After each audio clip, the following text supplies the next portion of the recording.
रोज एक नई कहानी देखने के लिए चैनल को सब्सक्राइब करें और बेल आइकन दबाना ना भूलें। कुहू और विशाल दोनों ही एक दूसरे से बहुत प्यार करते थे। दोनों ने काफी मुश्किलों और नाराजगियों का सामना करते हुए अपने अपने घर वालों को शादी के लिए मना लिया था। अब दोनों के परिवार वाले शादी की डेट को फिक्स करने के लिए एक रेस्टोरेंट में मिलते हैं।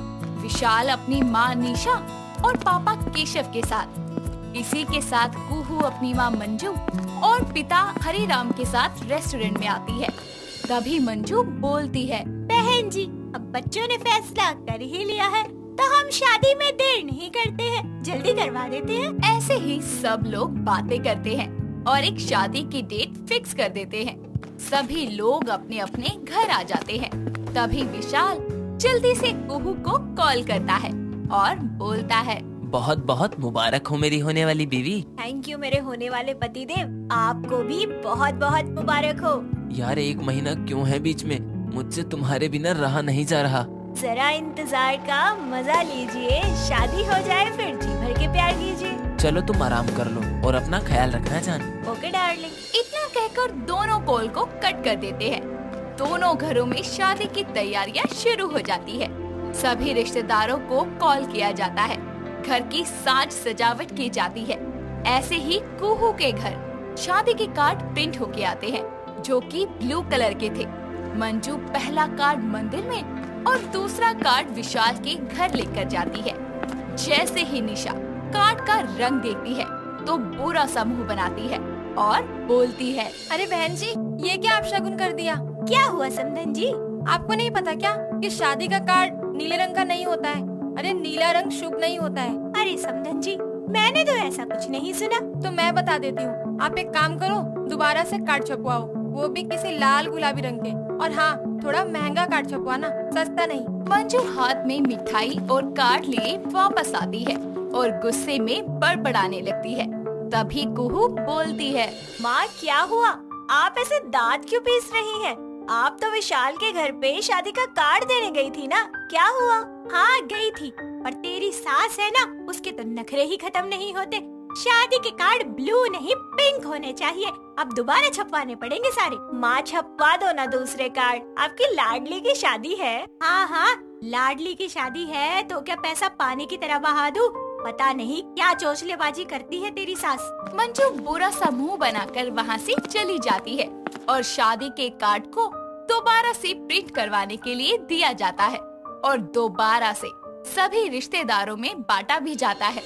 ऐसे ही सगाई की रस्म के लिए कुहू अपने परिवार के साथ विशाल के घर आती है। निशा सभी का खुशी से स्वागत करती है। लड़का लड़की को स्टेज पर बैठाया जाता है और सगाई की रस्म शुरू की जाती है। निशा और मंजू विशाल और कुहू को सगाई की अंगूठी देती हैं। सबसे पहले कुहू विशाल को अंगूठी पहनाती है और जैसे ही विशाल कुहू को अंगूठी पहनाने लगता है, तभी उसे छींक आती है और उसके हाथ से रिंग गिर जाती है।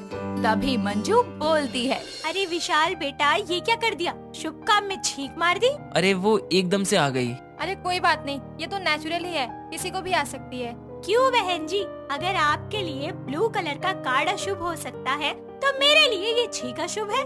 माँ रहने दो ना, क्यों बात को बढ़ा रही हो? अरे पहले कोई ये बताओ कि मेरे हाथों से छूटकर रिंग कहाँ गई? ये लीजिए, एक और अपशगुन कर दिया, सगाई की अंगूठी ही खो दी। जी, आपकी बेटी ने गंदा परफ्यूम लगाया है, जिसकी महक से मेरे बेटे को छींक आ गई और अंगूठी गिर गई। अरे अपने बेटी की गलती छुपाने के लिए मेरी बेटी पर नाम न लगाओ। ऐसे ही निशा और मंजू में बहस होने लगती है, जिसे देखकर विशाल और कुहू अपनी अपनी माँ को चुप करवाते हैं। दोनों की कोशिशें बेकार हो जाती है। तभी विशाल की नजर नीचे गिरी हुई सगाई की अंगूठी पर जाती है और वो जल्दी से उसे उठाकर बोलता है, माँ, सासू माँ, शांत हो जाओ, अंगूठी मिल गई है। देखा, मेरे बेटे ने ढूंढ ली ना अंगूठी। तो कौन सा कद्दू में तीर मार दिया? कोई भी तो उसने ही थी। सासू माँ, माँ प्लीज, क्या आप दोनों बच्चों की तरह स्यापे कर रहे हो? मान जाओ ना, हमारी सगाई करवा दो, बाकी के रिश्तेदार इंतजार कर रहे हैं। कुहू की बातें सुनकर निशा और मंजू शांत हो जाते हैं और कुहू और विशाल की सगाई करवाते हैं, जिसके बाद सब अपने अपने घर वापस जाते हैं। कुछ दिन बाद कुहू की हल्दी की रस्म हो जाती है। मंजू विशाल के घर की हल्दी का इंतजार कर रही होती है। तभी विशाल का भाई हल्दी लेकर कुहू के घर आता है और चाय नाश्ता करके वहाँ से चला जाता है। हल्दी देखकर मंजू बोलती है, हाय हाय, ये हल्दी है या मुल्तानी मिट्टी? माँ, आप भी कुछ भी बोलती हैं, हर चीज में बस कमी निकालती हैं। अरे लगा दीजिए ना आप। हाँ हाँ, तो अभी से उनकी सगी हो रही है। बेटा, मैं फिर से कह रही हूँ, तेरी सास बहुत चालू चीज है, तुझे बहुत नचाएगी। कहीं विशाल ने भी तेरा साथ न दिया तो? मेरे बच्चे, तू एक बार फिर से सोच ले। मेरा तो दिल बैठा जा रहा है सोच सोच के। तुझे पक्का ये शादी करनी है ना? माँ, कुछ भी मत बोलो, शादी करनी है मुझे, तभी तो आज हल्दी करवा रही हूँ अपनी। कुहू की बात सुनकर मंजू हल्दी की रस्म को शुरू करती है। रस्म में मौजूद औरतें ढोल बजाकर नाचना शुरू करती हैं और मंजू हल्दी कुहू को लगाकर रस्म की शुरुआत करती है। थोड़ी ही देर बाद रस्म पूरी हो जाती है और कुहू नहा धोकर विशाल को वीडियो कॉल करती है। कुहू को देखकर विशाल बोलता है, वाओ, क्या लग रही हो मेरी जान, कितना ग्लो कर रही हो तुम। तुम्हारे प्यार का असर है, देख लो कितना चमक रही हो। सच में जान, तुम बहुत खूबसूरत लग रही हो। चलो बताओ, हनीमून पर कहाँ जाना है? टिकट बुक कर दूं? जहाँ तुम लेके जाओ वहीं चल दूंगी। कुहू कॉल को काट देती है। ऐसे ही दिन बीतते हैं और फाइनली शादी का दिन आता है। विशाल बारात लेकर कुहू के घर आता है। विशाल को मंडप में बिठाया जाता है और कुछ ही देर में कुहू भी दुल्हन के जोड़े में सजी हुई मंडप में आती है और पंडित जी मंत्र पढ़ना शुरू करते हैं। सर्व मांगल्य मांगल्य शिवे सर्वार्थ साधिके, वर वधु की मांग में सिंदूर डाले।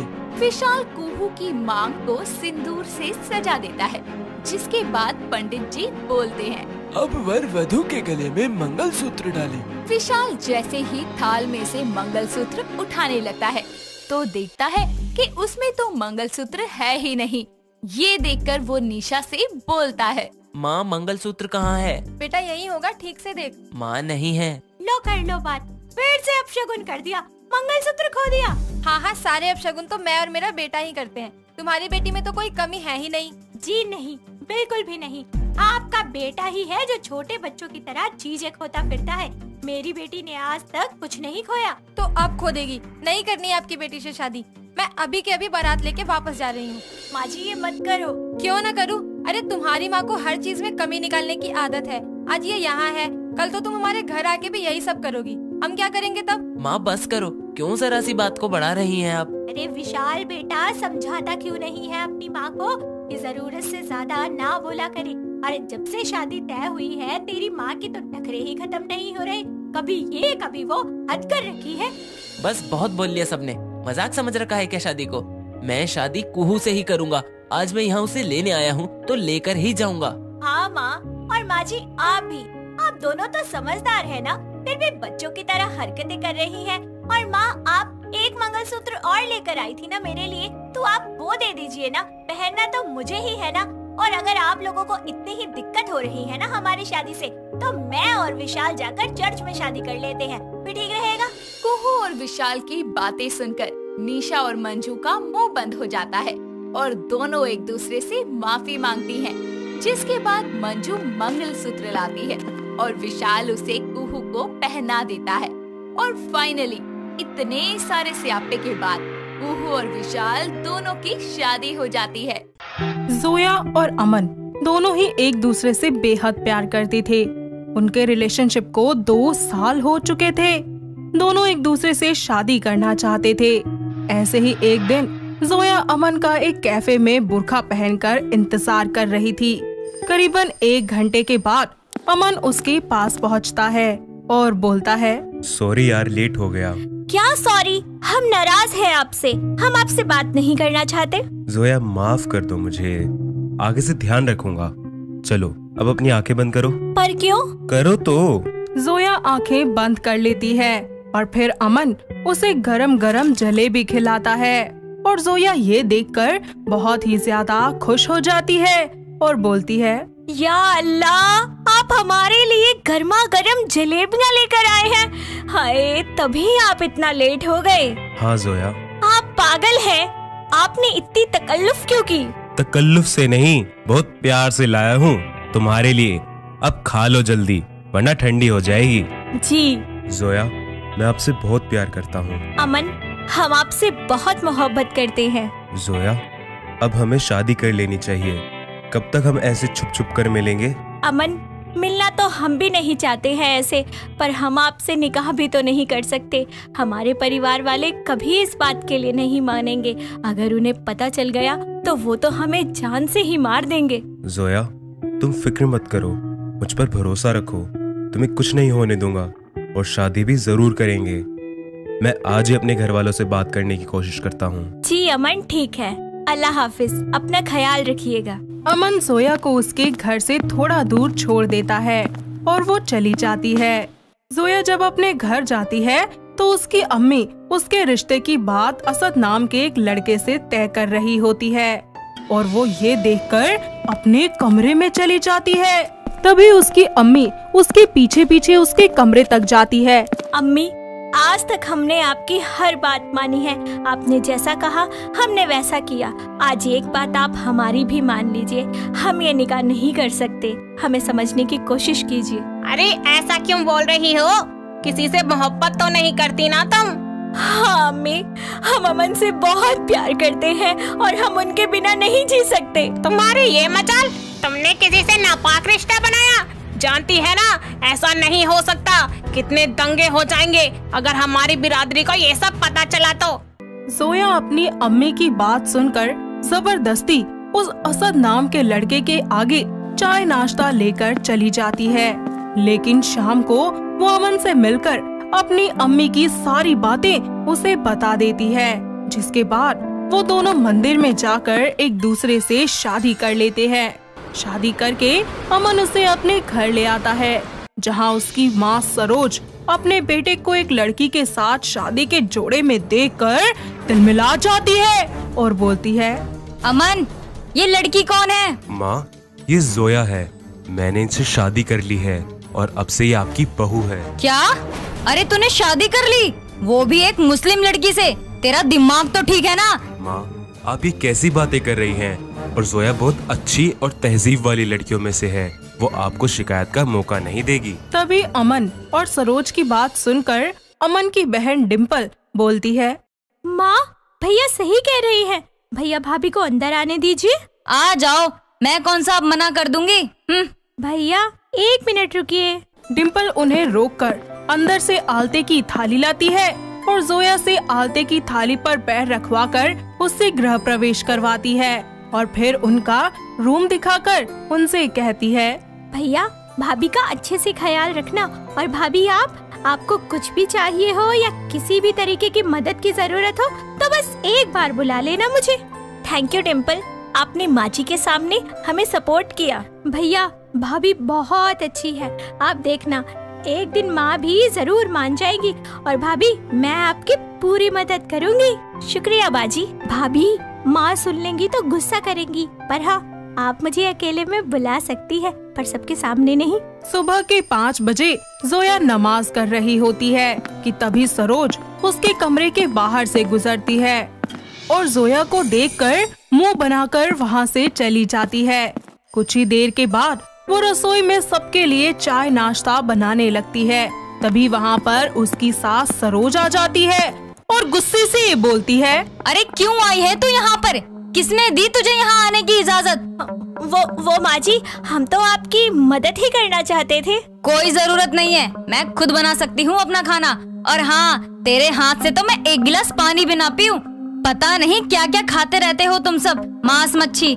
छी छी, अरे तू तो मेरी रसोई अशुद्ध कर देगी, निकल यहाँ से। पर माँ जी, हमारी अब शादी हो चुकी है, हम इस घर के सदस्य हैं और कौन सा ऐसा धर्म है जहाँ मांस मछली नहीं खाया जाता?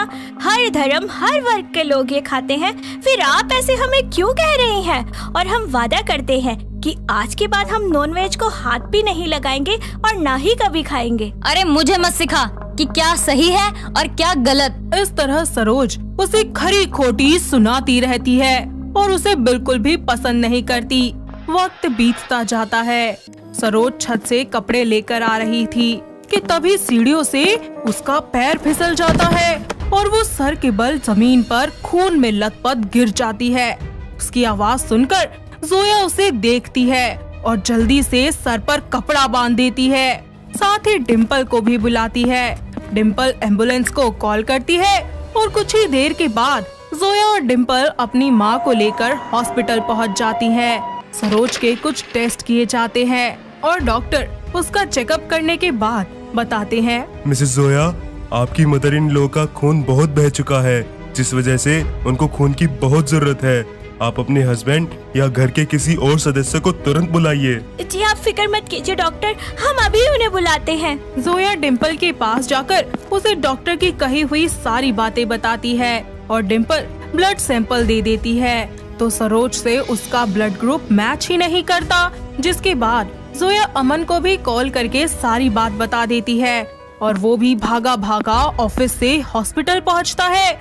जिसके बाद डॉक्टर उसका ब्लड सैंपल लेते हैं, लेकिन उसका ब्लड ग्रुप भी उसकी माँ से मैच नहीं होता।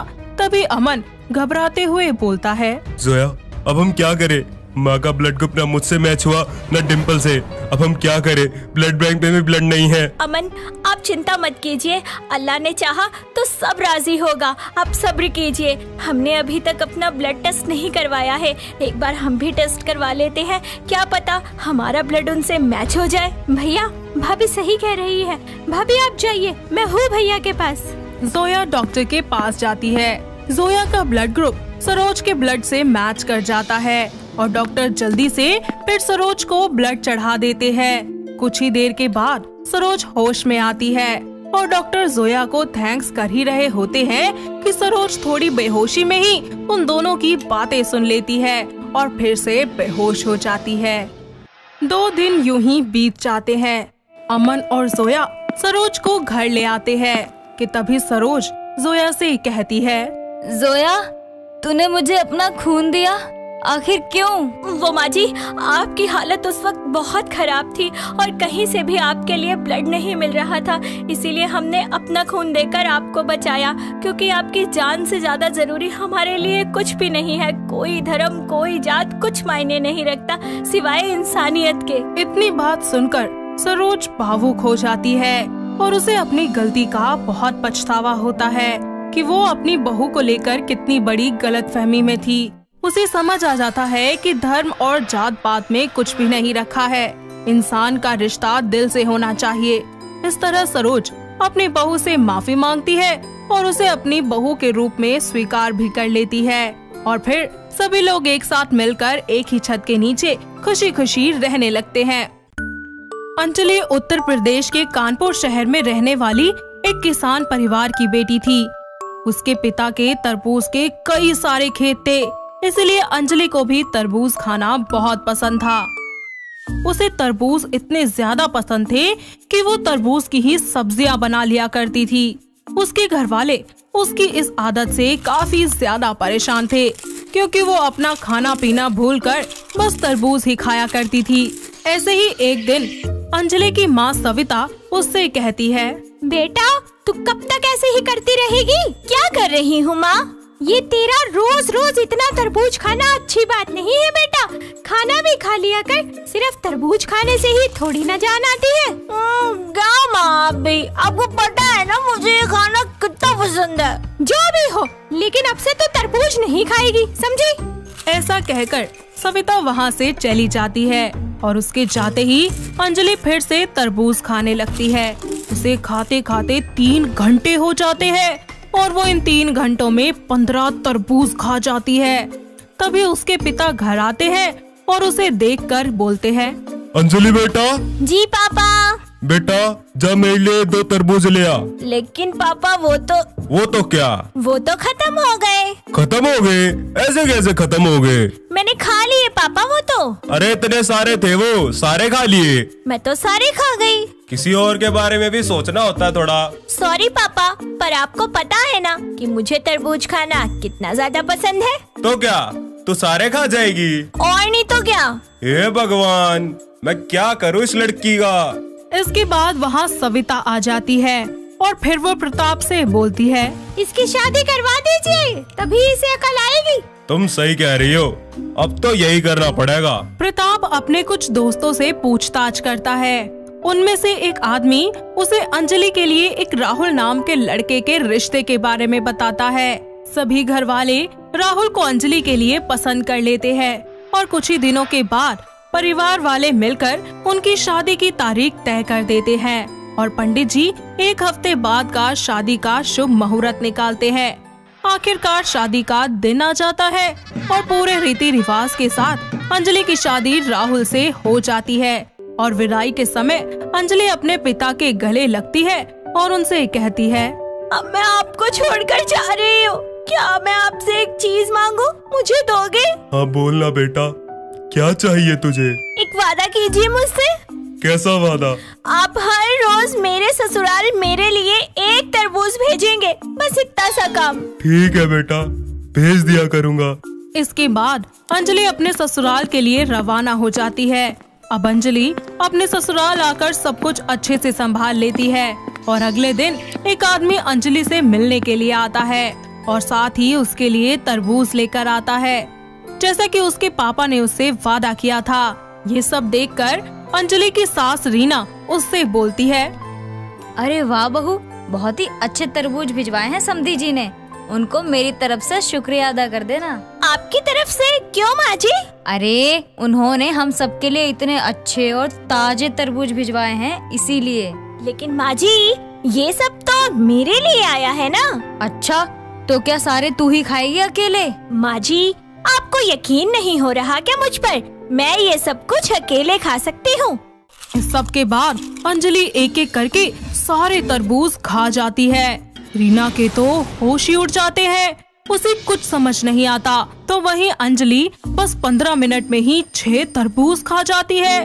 तरबूज खाने के बाद अंजलि रीना से पूछती है, आप बताइए माँ जी क्या कहना है आपका? अरे मैं क्या कहूँ, मेरे पास तो कोई शब्द नहीं है कहने के लिए तेरी इस हरकत पर। हरकत? ये क्या कह रही है?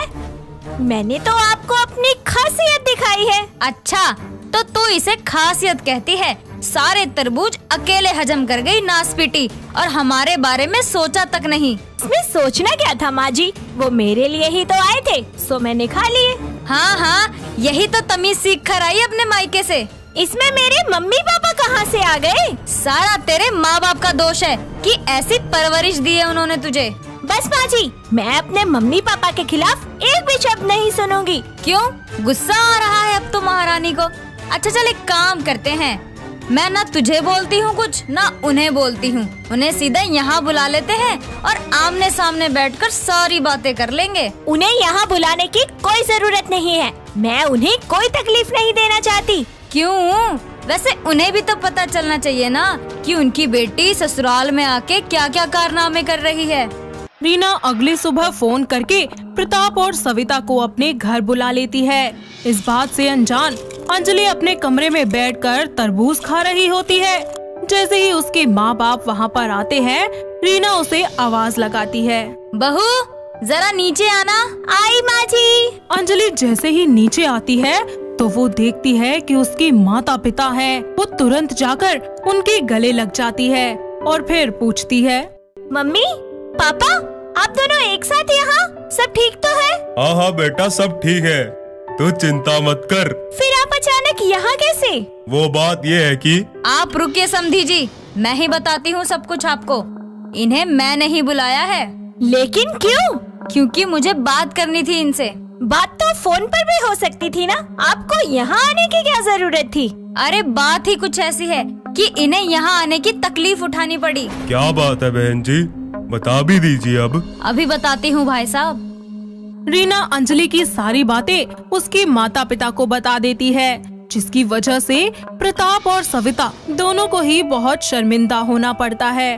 फिर प्रताप अंजलि से बोलता है, इसी दिन के लिए हमने तुझे इतना बड़ा किया था बेटा कि तेरी वजह से दूसरे लोग हमारी परवरिश पर सवाल उठाए। नहीं पापा, ऐसा नहीं है। फिर कैसा है?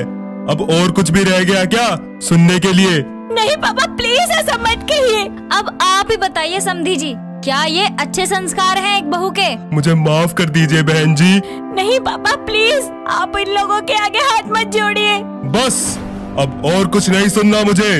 इस सब के बाद सविता और प्रताप वहाँ से चले जाते हैं और अंजलि रीना से बोलती है, ये ठीक नहीं किया माँ जी आपने।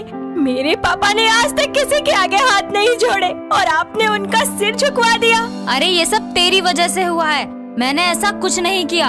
अगर तेरा बर्ताव सही होता तो मैं ऐसा कभी नहीं करती। मेरे बर्ताव से तंग आकर आपने मेरे मम्मी पापा को सजा दी, उन्हें अपने आगे गिड़गिड़ाने के लिए मजबूर किया, उनका सर झुकवाया आपने। मेरी जिंदगी की सबसे बड़ी हार यही है। मैं आज का दिन और ये वक्त कभी नहीं भूलूंगी। अच्छी बात है, अगर नहीं भूलेगी तो। लेकिन आपको भी नहीं भूलने दूंगी। अरे मतलब क्या है तेरा? वो तो आपको वक्त के साथ ही समझ आ जाएगा। फिलहाल मैं आपसे सिर्फ इतना कहना चाहती हूँ कि जिस तरबूज की वजह से आज ये इतना ड्रामा हुआ है ना, मैं कसम खाती हूँ कि आज के बाद ना तो मैं तरबूज खाऊंगी और ना ही उसकी तरफ देखूंगी। इतना सब कुछ होने के बाद अंजलि हमेशा के लिए तरबूज खाना बंद कर देती है और फिर अपनी सास को हर उस तरीके से वो याद दिलाती रहती है कि आखिर क्यों उसने तरबूज खाना छोड़ दिया और वो अपनी माता पिता की बेइज्जती को कभी नहीं भूल पाती। तो दोस्तों, कैसी लगी आपको हमारी ये तरबूज खाने वाली बहू की कहानी? क्या आपके घर के आसपास भी है कोई ऐसी बहू जिसे तरबूज खाना इतना ज्यादा पसंद हो? अगर हाँ तो उन्हें ये वीडियो दिखाइए और हमें कमेंट करके बताइए। दोस्तों, अगर आपको ये कहानी पसंद आई तो इसे लाइक करें, शेयर करें और कमेंट करके बताएं कि कहानी में आपको सबसे अच्छा क्या लगा।